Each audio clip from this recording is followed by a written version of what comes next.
What's up, guys? Thank you so much for popping in. If you're new here, my name is Dupe and you're on Dupsy TV. I'm a Nigerian, I'm Obadan, living in Canada as a permanent resident. And in my last video, I started this series of sharing my immigration journey to Canada. And in my last video, I shared why Canada, and I also shared my travel visa application, 2 travel visas application that got refused. And in this video, I'm going to be sharing with you another application that I put on, and also start sharing with you my permanent resident timeline, because I know some of you people want to hear it and I haven't said a word of it on this channel. So let's go.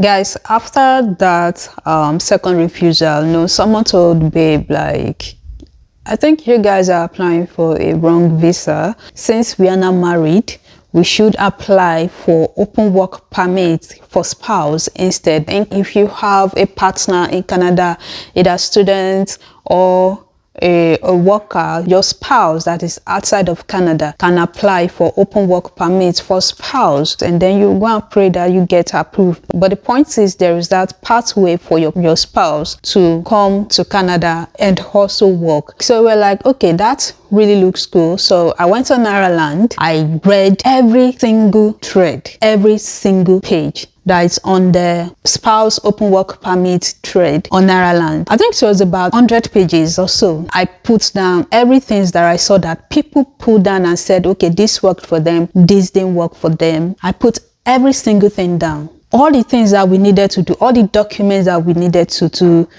put in for the application, we did it. We did deed of gifts, we put properties, quite the number of things that we needed to put, to give me a very strong root at home. And this can actually take me back to my home country. Putting our best on that application.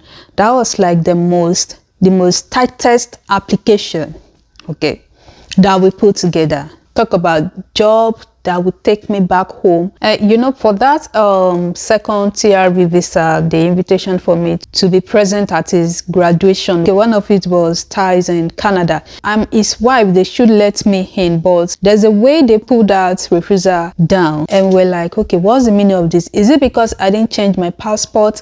Is it because I didn't change my name? Because I actually had no interest of changing my name. My passport was still very much valid. As far as relationship is concerned, we put in pictures, wedding pictures, we put in wedding certificate, we put in family pictures, not even just us there, we put in the time that we're even signing our certificate, okay? So we put in enough things to show them that we are married and that I am his wife. And it got rejected based on my tie with him.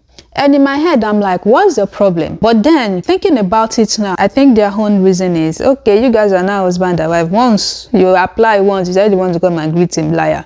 Second time you apply, you said you want to come and do graduation, liar. In their head, that's what they are thinking. I'm sure they didn't believe whatever it is I put in then as my reasons. Because we know some of you people, you will come and you will not go back to your country again. That's why. So even if you put in 1 million things as home ties, my brother and sister, I don't think Canada works that way. Like in Ireland, when people talk about their refusals or approvals, they put in all the things that they submitted below their post. They put everything down. And then you see people putting millions and millions of money as proof of fund. You see people who have traveled, who have been to many countries, getting refused. This is not them say. You will see it. Go to Ireland. If you want to apply to Canada, your very first place to go, a very first resource center is Outland. At that rate, I started thinking, this is not even about how tight your application is. I think at this point, it's about ratio. I'm trying to say, if in their head, they be like, in 1 year, we only want 5,000 people from Nigeria, and they have applications from 10,000 people,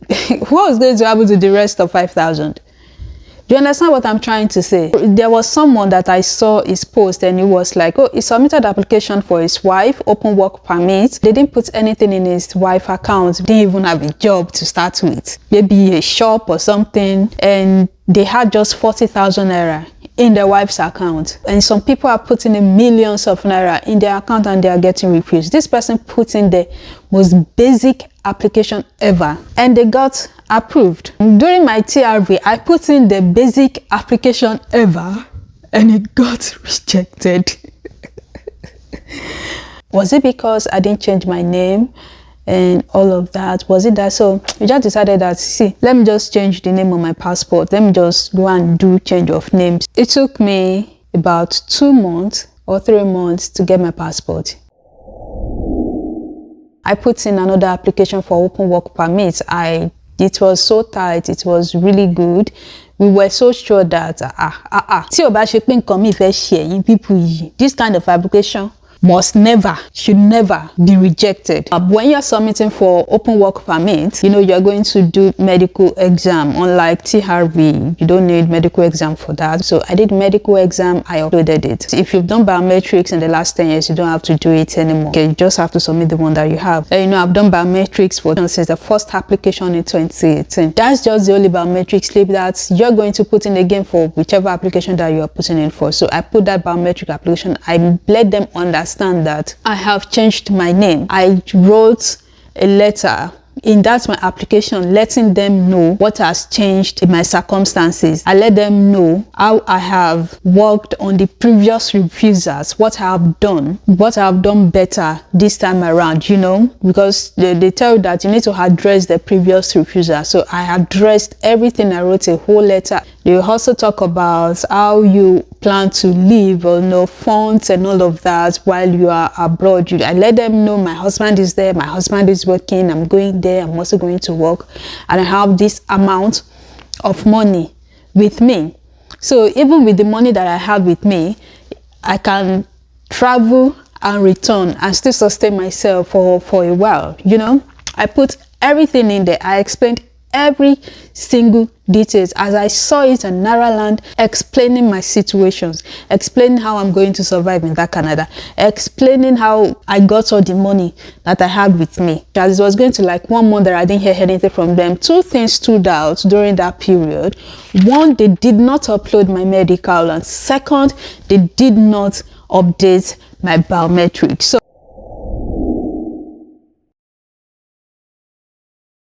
March come, Koro come start.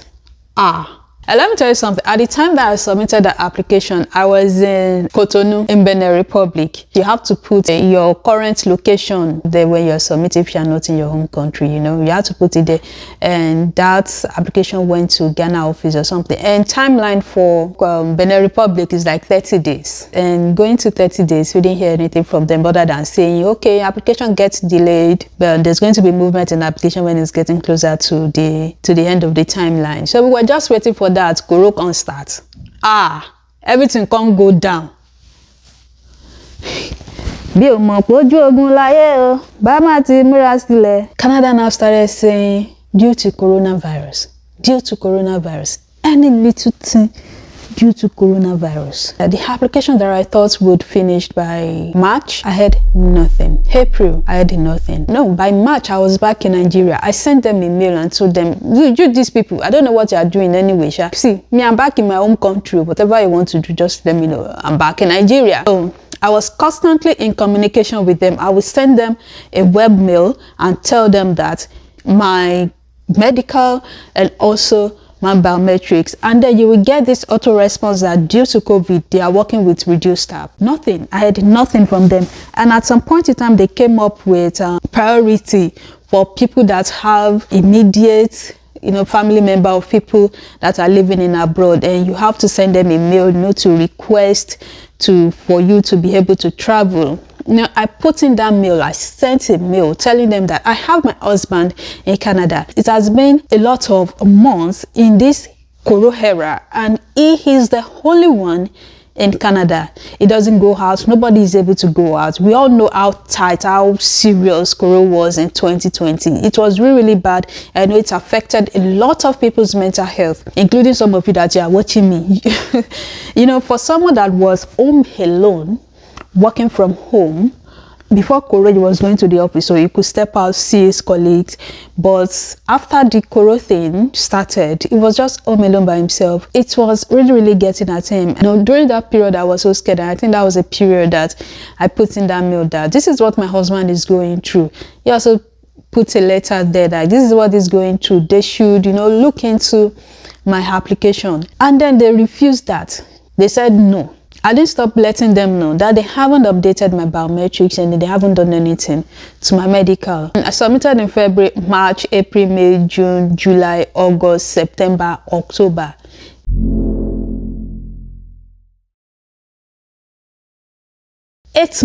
After 8 months that I submitted that application, I sent them another mail. I think I sent a web mail. I asked them which office is handling my application, and they said Ghana. Of course, I knew it was Ghana, but I just wanted to be sure. So I sent Ghana a mail and asked them the status of my application. That you people let me know what exactly is going on with my application. I want to know. And Ghana responded that I need to pay for biometrics. I think I forgot to say something. When I submitted the application in February, so there was no place for me to upload anything relating to biometrics when I was submitting the application. So they sent me a mail and created a placeholder for me in my account to upload my biometric receipt, which I did. So in that October, when Ghana now asked me that you need to pay, but in fact the way they even wrote it was as if they were fighting me. They said, okay, I should go and pay for biometrics, and they put in account details and they just handed it. So I responded immediately that I have done biometrics before. I put in my biometric slip, I put in my receipt, payment receipt. I let them know that they sent me a mail in February for a placeholder, which I did. So I have my biometrics in record. This is my previous name if you are finding it difficult to get my biometrics out, and this is my new name. I put in my new passport and my old passport, side by side, and let them know that in case you are looking at it like there's a problem somewhere, it is still the same person. I put in my affidavit, change of name affidavit, this is it. I have done my biometrics and you guys have it. And I think 2 days later, they sent me a letter and told me that they refused me. I don't know if I should go into the details of the refusals, but it was a really, really long epistle. And no one can tell me that it wasn't generic, really generic, because it was it was a lot.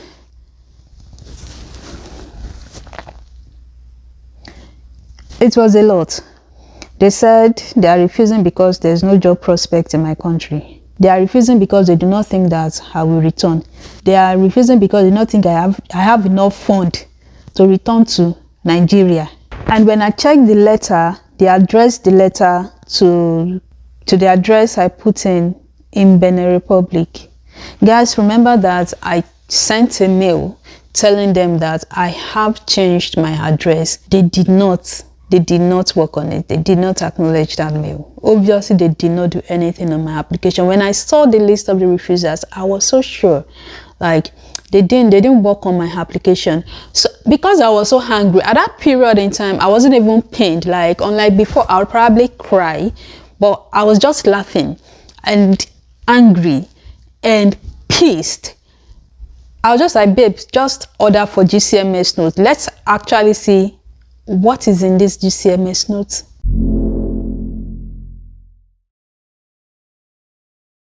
And we checked the GCMS notes and it was blank. Okay, not blank, like there was no movement on my application.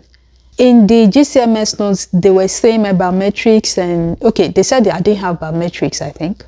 They said I didn't have biometrics. In the GCMS, I could see my medical, I could see my biometrics, and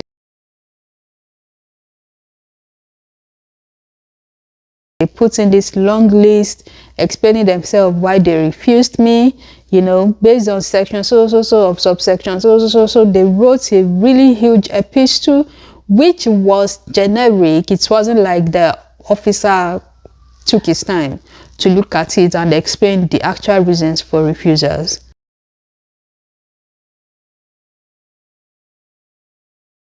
No, You know, when I saw the GCMS, I was like, babe, no, they didn't work on my application. They just felt like there were a lot of applications that they haven't worked on and let them just release it. I believe that was what they did. It was really painful. It was painful.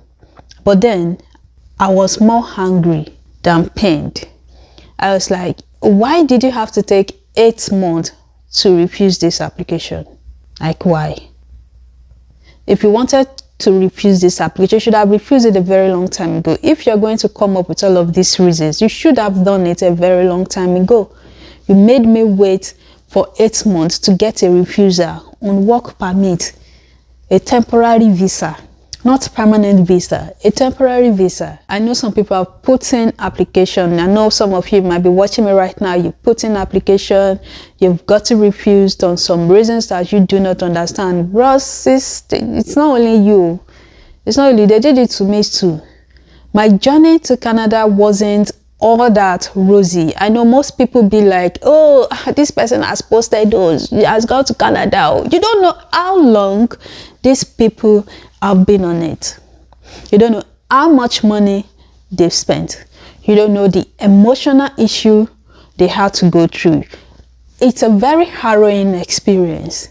Very harrowing, especially if you have a spouse in Canada and you are in another country. Usually happens to women, also men in outside of the country waiting to reunite with their wife in Canada or in abroad. If you know people like that, honestly check on them once a while. It's not every time you check on. If you check on me, if anybody was checking on me every time back there, like asking me how far with your application, how far with your application, I will block that person. I block it and done.